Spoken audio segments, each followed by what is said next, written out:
Subprime Hero. And we are Brewing Solutions on the Car Guy Coffee Podcast, enjoying ourselves a little bit more for just a little longer here at this incredible Kain 2024 Clients and Friends Workshop. And we're still wondering, why weren't you here? Why weren't you here? Because this guy's here. This guy's right here. Do you guys know who this guy is? Do you guys not know who this is? This is a silverback, everybody. Did you not know that? Did you not know that?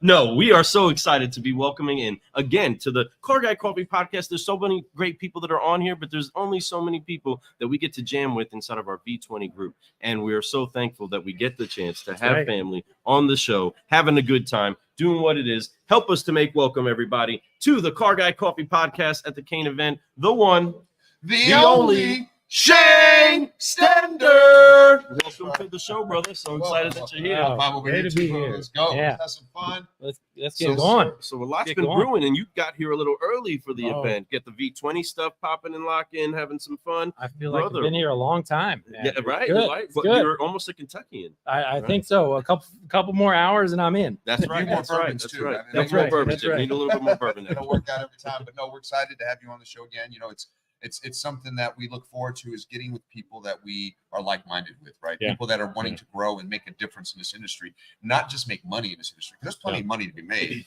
but the money is really made by doing the right thing, and it'll come in abundance, right? So we're excited to have you here, talk about what's going on in SilverBack advertising and what's really happening with you too, brother. So what brought you appreciate here that. to the Kain event? What made you say this is the one?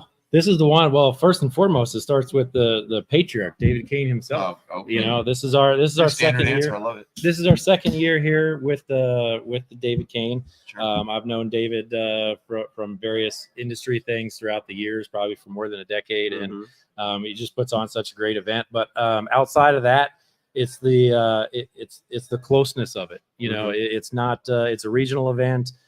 It gets a perfect amount of people where you get to spend some real quality time with everybody here, from the vendors, you know, and the partners that we integrate that are also here, to our V20 friends, to the participants on the dealership side and the dealer groups that are here. And we get to spend a whole lot of time just making new friends, you know. Yeah, man. Friends, you know what's funny is that's how it all started for the V20 group, was here. Yeah. The idea sparked off. Everybody wanted to be part of it once we heard about it, right? And we're like, this is something that's really great. And it's because of the friendships, right? Yeah. We became friends. And we're like, hey, you know, I love what you're doing.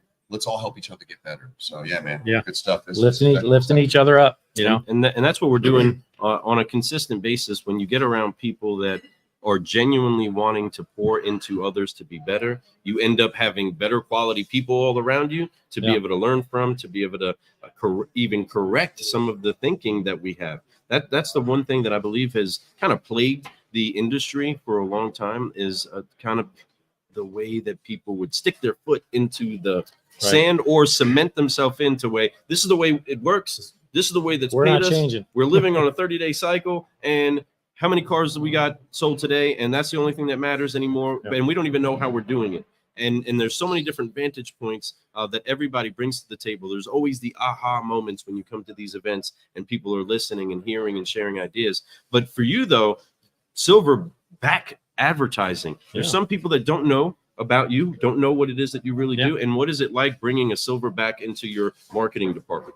Bringing a SilverBack into your marketing department, when you bring us in, you bring in full account services to really provide yourself an extension of all the marketing resources that you need. You know, so every business is different. You have dealer groups that have some internal resources, and they just need assistance with the execution and the technology and all the integrations that go into pulling data and information and putting out campaigns into the world. And then you have other businesses that might not have, you know, those resources internally, and they need someone who can help them with production. They need someone who can help them with creative. They need someone who can help them with strategy. And so we're able to come in and really customize ourselves to the individual needs of those businesses and help them with all of our platforms and all of our account services and all of our production and creative resources in our strategy department to put together exactly what they need and just what they need, you know, to be better in the marketplace. I love that. That's huge. It is huge. It brings confidence. And when you partner with people, is that you're partnering with people that where you have lack of confidence, you could bring confidence in, and they help you take that to the next level, right? And that's something that you guys are doing. You guys are making sure that you're going right through that jungle of crap that they got to SilverBack and you're coming in there and making it happen, right? I just imagine you swinging through there. We got you, right? We're just But- swinging and busting in. But that's what it takes sometimes, you know, coming Yeah. in there with that type of energy, that type of force, and letting people know we're not here just to play around. We're not just chimpanzees. We're Silverbacks. We're gonna come in here and make it happen. You know? Yeah. And I love that. You know, you talk about media. What's some of the favorite things that you've been able to do for some of your clients out there that have made a change? Yeah, there's, you know, media is one of those things where it's always changing and always evolving. But, you know, on the programmatic side, one of the biggest changes that we've been able to bring in the last couple of years to clients and continuing to change and grow on is the integrations and bringing the first party data, bringing the middleware with our friends like at Orbi and using, you know, analysis and information from our friends like at Clarivoy and other companies like that, where we're able to bring all these technologies together and utilize them so that dealers can actually execute on the information that they have. Right? They're working really hard to organize their first party data, to clean up their information, and then we're able to come in and work with all these companies and integrate with these other solutions and actually execute on this stuff. Right? So we can take what they've started with organizing this information, and then we can actually put it out into segmented audiences. You know, the segmented audience piece is really grown over the last couple of years, you know, with the way technology has developed and with as cookie deprecation, you know, comes upon us all, you know, cookies are crashing, cookies are going away. They're crumbling, baby. They're crumbling. As all of that comes at us, you know, this usage of first party data, super important. And we're able to help dealers make sense of that and then actually execute on it to create media plans in front of their consumers. And I love that. I mean, you brought up the cookies and also the execution side of things, because one thing that we really didn't recognize going into all of the digital action that we've done into the market a little while. I mean, I wouldn't say a little while ago, but I'd say, you know, some good time ago, is that we had a Wild West approach to so many things, and we could do just about anything that we wanted to do, say what we wanted to say. Then compliance came in, which is good. Yeah. Compliance is a great thing, right? It's something that we do need. We don't want to lie to people. We don't. We've already had an industry where nobody ever believed anything that we ever said, no matter how we said it or wrote it. It didn't matter, and they didn't believe it. Yeah, trust. It was completely killed. And so now, as we jump through the hoops of collecting the data for the customers that are trying to get information from us and then us remarket to them again, how is it that you've helped make sure that this is also translating to the conversation that a salesperson is having with a customer? Because it all has to correlate. It all has to be seamless from the message that you guys toil and create and test and put out there to the salesperson echoing the same thing that happened on the screen, or however it was a customer actually interacted with it. How do you make sure that it still stays as seamless as possible? Yeah, that's a beautiful point. And I was actually talking about that in my session yesterday with the idea of storytelling. You know, and really bringing storytelling back into the media mix. You know, we get really focused as marketers, advertisers on attribution and cool things like that. And we get into, you know, pushing just inventory ads and things with a vehicle picture and a price. And we've sort of lost the art of storytelling a little bit, right? And so I talked yesterday about getting marketing departments and advertising departments to really focus on the storytelling piece. What is the story that your business can tell? We tell stories all the time. You guys are telling stories all the time, right? So we need to bring that back into the media plan. And then what you're talking about is really that transition from, hey, this is what marketing and advertising is doing, and the sales force needs to know about it. The BDC as well, you know, needs to know about it. You know, are we telling a story about the birth of our business? You know, are we telling a story about the family legacy of the business, you know, that we have? Are we telling a competitive story about how we're better than the competition?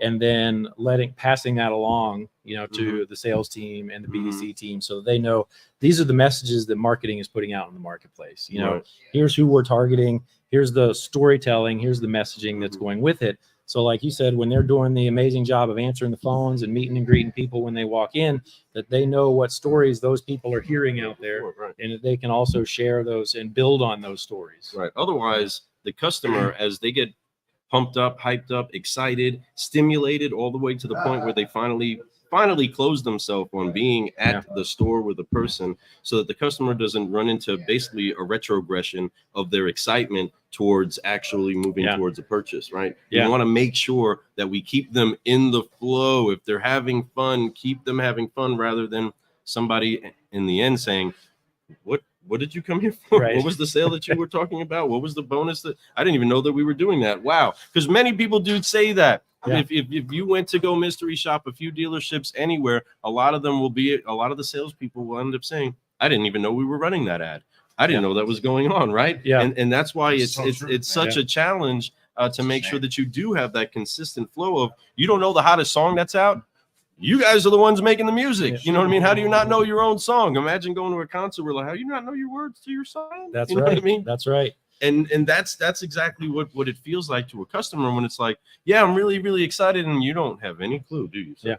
Right. And that training is key for that. But a good communication with leadership is needs to be ironed out. How do you guys make sure that you keep your leaders involved in what's going on? Because they have car business to run. You're there to help them with a part of what they feel like.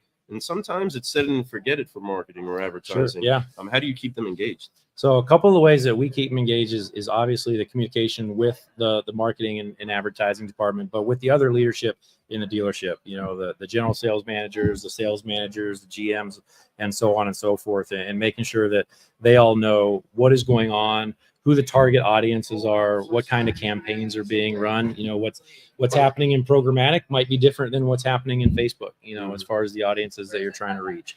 And then the storytelling and making sure that they see copies of the, you know, what ads are taking place. You know, we've got a great example of a dealer group that we work with where we set up like a SharePoint, you know, kind of system where not just us, but their managers, their PR department, you know, their internal, you know, marketing team, all of their managers can all see everything that's going on. They can see all the assets that are being utilized on video. They can see examples of the Facebook ads. They can see the offers, you know, that are being put out there. And so it gives that access. And then the managers are able to take that and relay it to their teams. You know, they're able to see, hey, this is what's going on. They're able to share that. And so hopefully then when those consumers are coming in, just like you're saying, now the sales team, now the BDC team that has someone on the phone, they can build on those stories. You know, like, hey, I'm talking to somebody who has bought from us in the past. I know that this is what they're hearing about my dealership. And now I can continue that story and build on it when I am on the phone with the customer. Man, I mean, that sounds like you need to give SilverBack a call for those of you that are working in trying to make sure that you do keep it seamless and that you do make it sure that it is just consistent. The consistency. Well, I mean, I'm gonna pass that over to the president consistency himself because I feel like I've been jacking this mic. No, actually, you've been hitting it with really great questions, and I'm definitely loving hearing what you're talking about here. You know, the consistency, because I am the president of consistency, as you said, self-made title, right? Because I think Lou and I, we believe that we're just, we believe that consistency, which is one of our core values when it comes to being a solutionary, is the key to being able to determine if something works, doesn't work, and all those things. And a lot of times people fall short of that, including in their marketing. I'm sure you see definitely with a lot of your clients, a lot of times they almost want to quit right before the full effects get ready. Yes. Right. Yeah. So how do you keep them going with that consistency right at that moment? Like, hey, man, I don't know if this is working. What do you tell them? Hey, the fruit of your labor is getting ready to go down. What do you say right then? Yeah, it's that can be a challenging conversation sometimes, and sometimes it's a conversation that people don't want to listen to. But yeah, we're always beating the drum of consistency, whether it's digital marketing, traditional marketing, it doesn't matter. Things take time. Yeah. It has to percolate, it has to brew a little bit, to work that in. It's got to get out there. It's got to get out there in the marketplace a little bit. But no, we'll use information. I like to be, facts and figures, but also, building a story. So we also tell stories, and we need to tell stories with the information, this is how it's progressing, and when it's not progressing, these are the changes that are being made to keep it, progressing. But the important thing is that as we're making optimizations and tweaks and with AI and machine learning, type of AI and everything, all that stuff is happening seamlessly behind the scenes. Right. So the people in the dealership might not see that, going on.